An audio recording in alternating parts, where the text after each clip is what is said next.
এ পর্যায়ে ধন্যবাদ তোতা ভাইকে। এ পর্যায়ে ভক্তি শর্মা, সহকারী পুলিশ কমিশনার কোতোয়ালি জোন।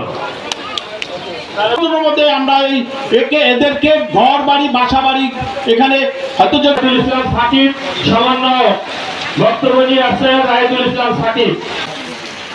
অনেকদিন আগে থেকে আমরা 300 জনের স্বাক্ষরের সন্ধান করে হতো আজকে যোগবিন্দু আছেন তারা আজকে জনসমর্থন রেখে আজকে তারা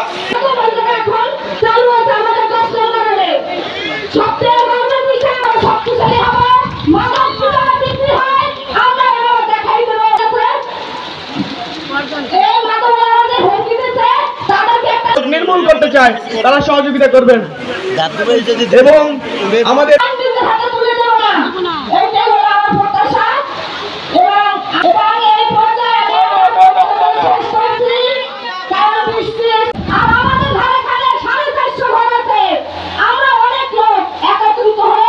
সেটা পুলিশের এখানে নাসিম ভাই দায়িত্বে আছে, সেই নাসিম ভাই থেকে শুরু করে যদি ফোন না ধরে যে তিনি বলবেন যে আমি যে কোনো সময় আপনাদের ডাকে সাড়া দেব।